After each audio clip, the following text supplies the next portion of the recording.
Hello बच्चों, कैसे हैं आप सभी। आई होप सभी अच्छे होंगे। मैं हूं आपके साथ स्टडी लर्निंग से। आप देख रहे हैं हमारा चैनल स्टडी लर्निंग।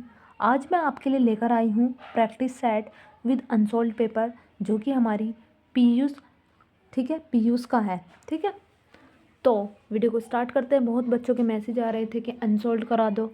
आप देख लेंगे, आपका पीयूष का है एंड सभी का सिलेबस जो है वो कंप्लीट हो चुका होगा और स्कूल में अब ये अनसॉल्व कराए जा रहे होंगे। तो सबसे पहले आप ध्यान से देख लें, प्रश्न पत्र के लेटेस्ट पैटर्न पर आधारित है। ठीक है, जो लेटेस्ट है उस पर है। ठीक है, कक्षा 12 का है। हम सबसे पहले 2023 का देख लेते हैं। ठीक है, 2023 का पहला सेट देख लेते हैं। ठीक, 2020 का है, मैं करा दूंगी। पहले 2023 से हम चलते हैं। 2023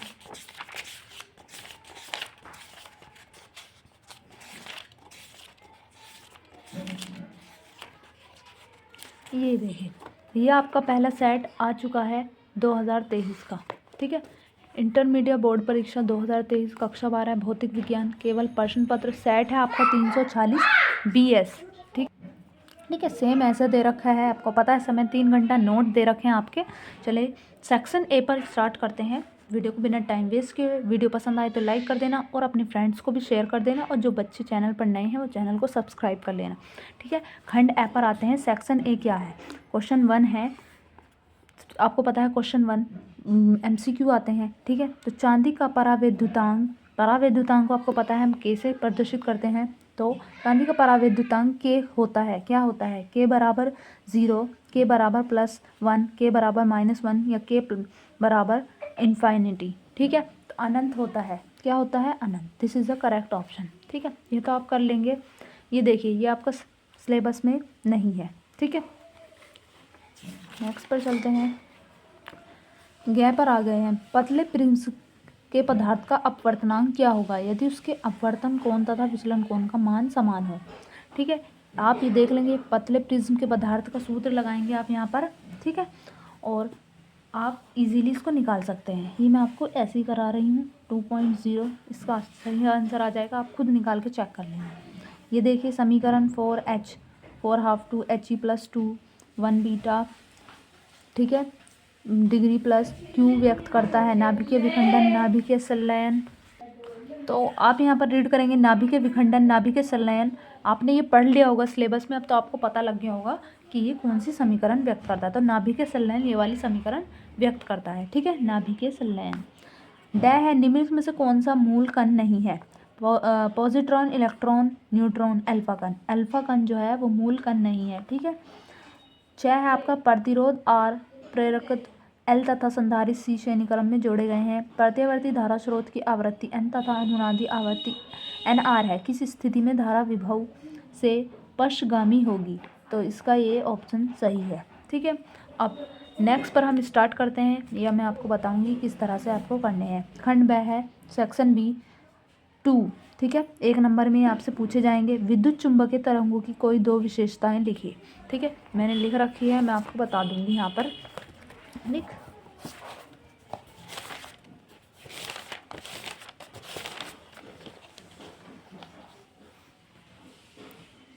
देखिए मैंने यहाँ पर डाल रखा है सेट 1 है 2023 का।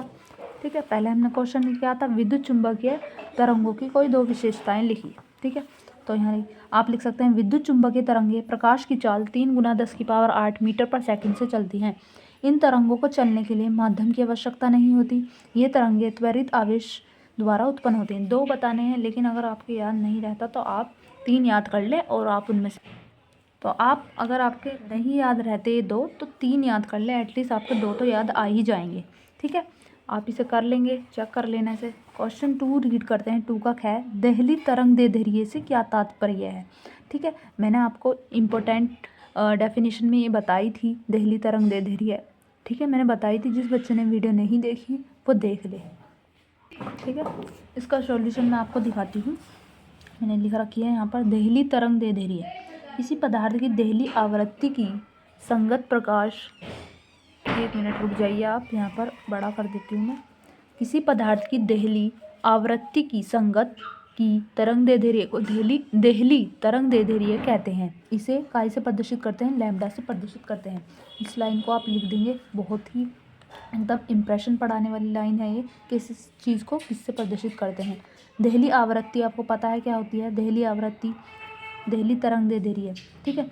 लैम्ब्डा, इसका फॉर्मूला भी आपको साथ लिख देना है, लैम्ब्डा c/μ0, ठीक है। या आप दूसरी डेफिनेशन भी लिख सकते हैं। दूसरी डेफिनेशन है प्रकाश की वह दीर्घतम तरंग दैर्ध्य जो किसी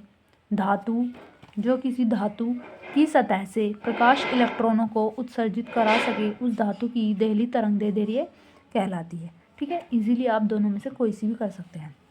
अब नेक्स्ट क्वेश्चन हम रीड करते हैं, क्या दे रखा है।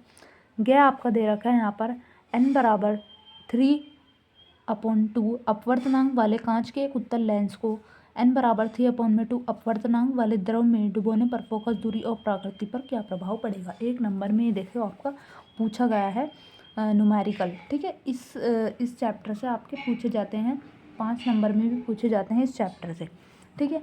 ये मैंने कर रखा है, इजीली हम समझ लेंगे। देखिए यहाँ पर ऊपर करते हैं थोड़ा। हमें क्या दे रखा है? दिया है हमें, ठीक है।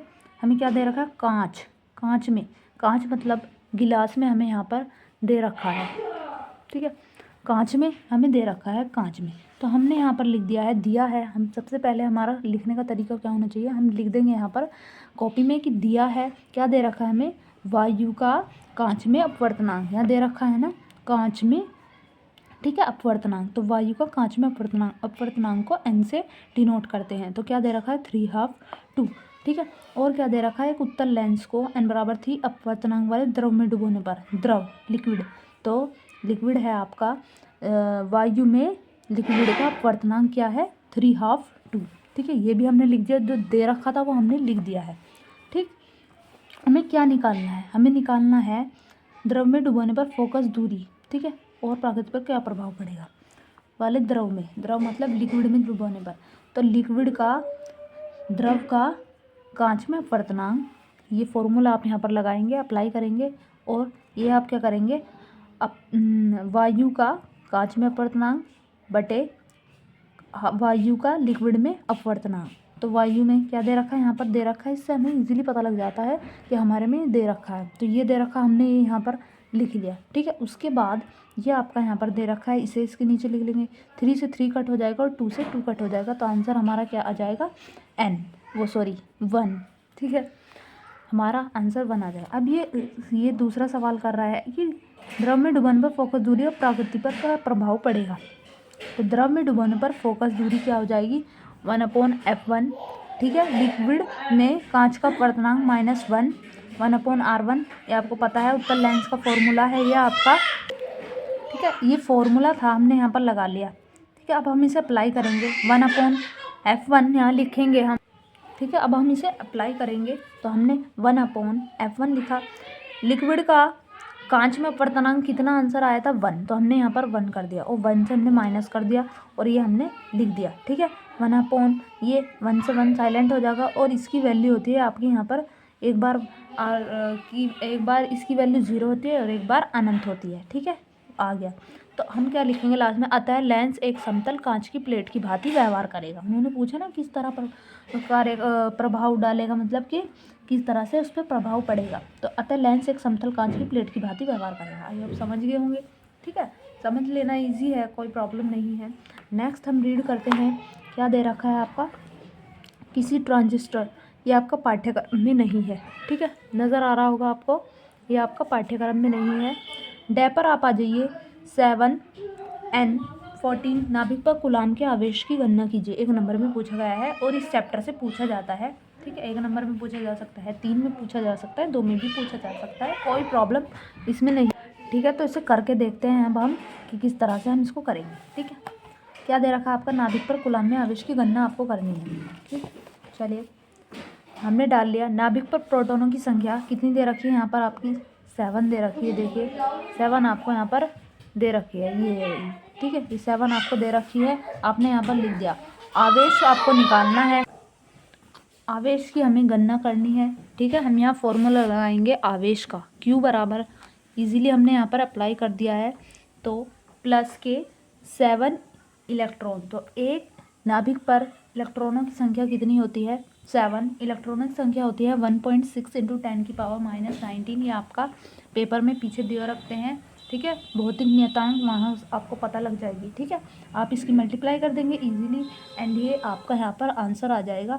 आवेश का मात्रक होता है कूलाम, तो आंसर आपका, आंसर में ये लिखना ना भूले इसकी, ठीक है। तो कूलाम आप यहाँ पर लिख देंगे। अब नेक्स्ट पर चलते हैं। एक हेनरी स्वैप प्रेरकत्व को परिभाषित कीजिए। एक नंबर में आपसे यहाँ पर पूछा गया है, तो आप लिख देंगे, अतः यदि किसी कुंडली में धारा परिवर्तन की दर 1 एम्पीयर पर सेकंड होने पर कुंडली में प्रेरित विद्युत वाहक बल का मान 1 वोल्ट हो तो कुंडली का स्वैप प्रेरण गुणांक 1 हेनरी होगा, ठीक है। 1 हेनरी होगा, 1 हेनरी होगा, ठीक है।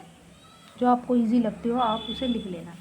खंड 6 पर आ चुके हैं हम, सेक्शन सी पर, जो कि थर्ड क्वेश्चन है। 45 इलेक्ट्रॉन वोल्ट ऊर्जा का एक इलेक्ट्रॉन 9 × 10⁻⁻5 वेबर पर मीटर स्क्वायर तीव्रता के चुंबकीय क्षेत्र में वृत्ताकार मार्ग में चक्कर लगा रहा है। वृत्ताकार मार्ग की त्रिज्या ज्ञात कीजिए, ठीक है। इसको आप खुद कर लेना, ये आपका यहाँ पर वर्क है, इसे आप खुद कर लेना, ठीक है। नेक्स्ट पर चलते हैं हम 6 पर। एम द्रव्यमान तथा क्यू आवेश का एक कण एक समान विद्युत क्षेत्र ई में विराम अवस्था से चलकर डी दूरी तय करता है। सिद्ध कीजिए कि कण द्वारा अर्जित वेग v बराबर 2q_ED/m रूट है। 2 नंबर में आपका ये यहाँ पर सवाल पूछा गया है। अब हम इसको करते हैं, ठीक है। पहली लाइन हम लिखेंगे, विद्युत क्षेत्र में आवेशित कण पर लगने वाला बल F = QE। आपको पता है विद्युत क्षेत्र का फॉर्मूला होता है E = F/Q, ठीक है। हमें यहाँ पर बल निकालना है तो हमने ही चेंज कर दिया यहाँ पर F = QE, ठीक है। अतः कण का त्वरण फॉर्मूला आपको पता है होता है F = m, ठीक है। ये फॉर्मूला होता है, इसको भी हमने यहाँ पर चेंज कर दिया, ठीक है। A = Fm में कर दिया। A हमने यहाँ पर लिखा, F की वैल्यू आपको दे रखी थी यहाँ पर ये QE, तो हमने यहाँ पर लिख दिया, और M। गति के तृतीय समीकरण हमें यहाँ पर लगानी है। गति की तृतीय समीकरण है आपकी v² = u² + 2as। यहाँ u जो है वो 0 है, ठीक है। देखिए एक बार इसे रीड कर लेना अच्छे से। u जो है आपका 0 है, a आपका क्या दे रखा है, u आपका 0 है, a क्या दे रखा है आपका, यहाँ पर आप लिख देंगे s। विस्थापन आपका दे रखा है d दूरी, ठीक है। यहाँ दे रखा है ना, d दूरी तय करता है, ठीक। v² हमने लिखा, u हमारी क्या वैल्यू दे रखी थी, u की 0, तो हमने यहाँ पर लिख दी 0 प्लस 2 आपका यहाँ से आ जाएगा ये 2। a की वैल्यू हम यहाँ पर लिख देंगे और s की वैल्यू क्या है d, हमने यहाँ पर लिख दी। तो v और इसका रूट हट जाएगा, इसका स्क्वायर हट जाएगी और इस पर रूट आ जाएगा। 0 में जब इसको ऐड करेंगे तो कुछ नहीं आएगा, यही का यही आएगा 2qED/m, और इसका स्क्वायर हटकर यहाँ पर रूट लग जाएगा। तो ये सिद्ध हो चुका है आपका, ठीक है। नेक्स्ट पर चलते हैं। आपका है एक दूरदर्शी की आवर्धन क्षमता 9 है। जब इसे समांतर किरणों के लिए समायोजित किया जाता है तो नेत्रिका एवं अभिदर्शक के बीच की दूरी 20 सेंटीमीटर होती है। दोनों लेंसों की फोकस दूरियां ज्ञात कीजिए, ठीक है। ध्यान से आप पढ़ लेना इसे एक बार। एक दूरदर्शी कितनी दे रखी है, आवर्धन क्षमता को m से डिनोट करते हैं, तो कितनी यहाँ पर दे रखी है आपको, 9 आपको दे रखी है, ठीक है। और आपको क्या दे रखा है यहाँ पर, नेत्रिका एवं अभिदर्शक के बीच की दूरी 20 सेंटीमीटर है। FO + FE आपको 20 सेंटीमीटर। समांतर किरणों का आवर्धन m = FO/FE बराबर यहाँ पर आप लिखेंगे 9, ठीक है। आप यहाँ पर 9 लिख देंगे, ठीक है। 9 दे रखी है आपकी m की वैल्यू, आप यहाँ पर 9 लिख देंगे, ठीक। आप पहले FE के लिए निकालेंगे, फिर आप FO के लिए निकालेंगे। तो FE बराबर, ठीक है, इसको यहाँ पर हम क्या कर देंगे, इसका हम यहाँ पर एलसीएम ले लेंगे, ठीक है। तो हम यहाँ पर इसको कर देंगे FE = 9FE, ठीक है। 9FE हो गया आपका, ये इधर आ जाएगा 9FE + FE बराबर। अब इसकी आप यहाँ पर वैल्यू लिख देंगे, FE और FO और FE की कितनी वैल्यू थी आपकी यहाँ पर 20। तो 9 Fe प्लस Fe कितना हो गया 10 Fe बराबर 20। ठीक है, Fe यहाँ पर गया 20 आया और 10 बेस में आ गया 10 2 ज़ा 20, ये कट हो चुका है 2 सेंटीमीटर। अब हमें FO निकालना है तो 9 Fe दे रखा था यहाँ पर 9 Fe। ठीक है, 9 Fe की वैल्यू कितनी आई 2, तो 9 2 ज़ा 18। FO कितना आया 18 सेंटीमीटर, Fe कितना आया 2 सेंटीमीटर। क्वेश्चन था एक दूरदर्शी की आवर्धन क्षमता 9 है, इसे समांतर किरणों के लिए समायोजित किया जाता है। हमने समांतर किरणों की आवर्धन यहाँ पर निकाली है, आपको पता है ये रही समांतर किरणों की आवर्धन। ठीक है, और इसने दिया था तो नेत्रिका द्विदृश्य के बीच दूरी 20 सेंटीमीटर हो, तो दोनों लेंसों की फोकस दूरी ज्ञात कीजिए। ठीक है, लेंसों की फोकस दूरी को F से डिनोट करते हैं। ठीक है, हमने दोनों लेंसों की फोकस दूरी यहाँ पर ज्ञात कर दी। ठीक है, और ये वाला आपको खुद करके लाना है। ठीक है, खुद करना है आपको, आई मीन से दैट ये आपको खुद करना है। ठीक है, अब नेक्स्ट पर चलते हैं। घ का है ओमीय तथा अनोमीय प्रतिरोध से क्या तात्पर्य है। अनोमीय परिपथ के लिए वोल्टता तथा धारा के बीच ग्राफ खींचकर ज्ञात्मक प्रतिरोध को परिभाषित कीजिए। ठीक है, ओमीय की डेफिनेशन यहाँ पर लिखेंगे, वे प्रतिरोध जो ओम के नियम का पालन करते हैं ओमीय प्रतिरोध कहलाते हैं। अनोमीय क्या होते हैं, वे प्रतिरोध जो ओम के नियम का पालन नहीं करते अनोमीय प्रतिरोध कहलाते हैं। तो थोड़ा सा इनमें डिफरेंस है, जो ओमीय वे होते हैं जो ओम के नियम का पालन करते हैं, अनोमीय वे होते हैं जो ओम के नियम का पालन नहीं करते। अब ज्ञात्मक प्रतिरोध के बारे में भी आपको बताना है। ठीक है, इसमें लिखा हुआ है ज्ञात्मक प्रतिरोध को परिभाषित कीजिए तथा ग्राफ भी खींचना है। तो ज्ञात्मक प्रतिरोध क्या है, यदि किसी अनओम्य चालक में विभवांतर में सूक्ष्म परिवर्तन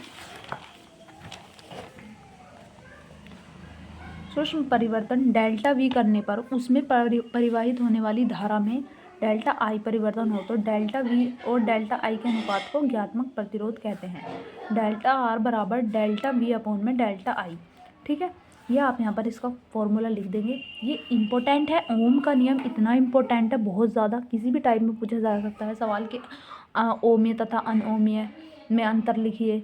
ठीक है, ये पूछा जा सकता है ओम के नियम का सत्यापन कीजिए, ओम के नियम का अनुगमन वेग द्वारा सत्यापन कीजिए। ठीक है, या ओम का नियम लिखिए, इजीली ऐसा भी पूछा जा सकता है। तो ग्राफ आप यहाँ पर इसको ड्रा कर देंगे।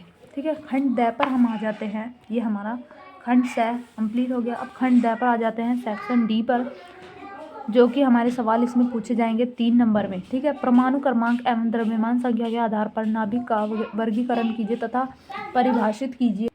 ठीक है, तो यहाँ पर हम परमाणु क्रमांक एवं द्रव्यमान संख्या के आधार पर नाभिक 2 भागों में विभाजित होता है। ठीक है, 2 में क्या 3 में होता है। एक है आपका समस्थानिक, दूसरा है आपका संभारिक एंड तीसरा है आपका समन्यूट्रॉनिक। संभारिक की डेफिनेशन लिखी 3 नंबर में पूछा गया है, तो हम विभाजन ही नहीं लिखेंगे बल्कि उनके विभाजन कितने में विभाजित हो रहा है और उनके बारे में भी लिखेंगे। तो समस्थानिक के बारे में लिखेंगे, ऐसे परमाणु जिनके परमाणु क्रमांक समान परंतु परमाणु भार भिन्न भिन्न होते हैं समस्थानिक कहलाते हैं।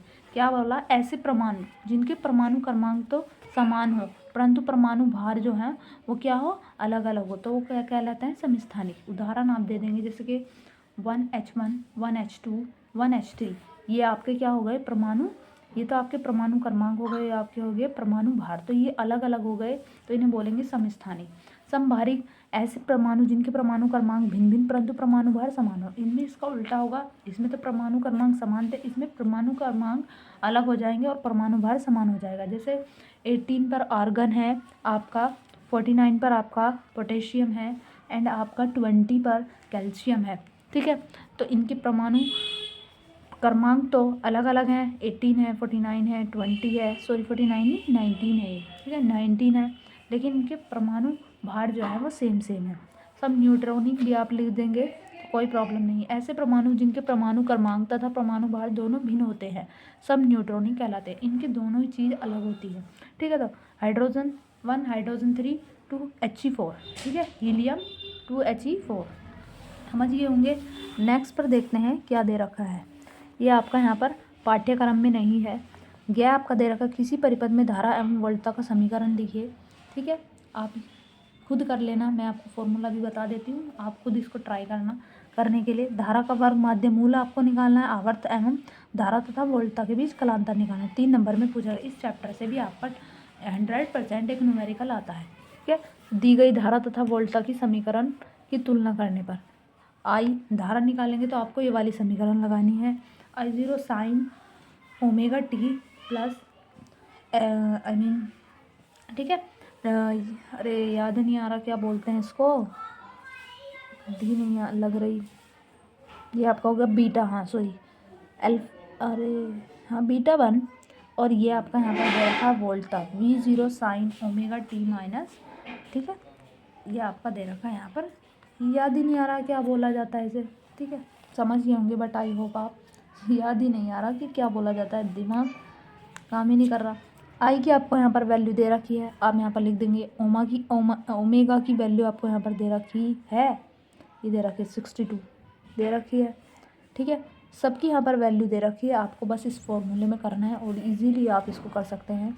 आवर्तकाल निकालना है आपको तो ये वाला फॉर्मूला लगाएंगे, आपको धारा तथा वोल्टता के बीच निकालना है तो आप ये वाला फॉर्मूला लगाएंगे एंड इजीली आप कर लेंगे, ठीक है। मैंने आपको दिखा दिया, आप खुद करें तो बहुत बेहतर होगा, ठीक।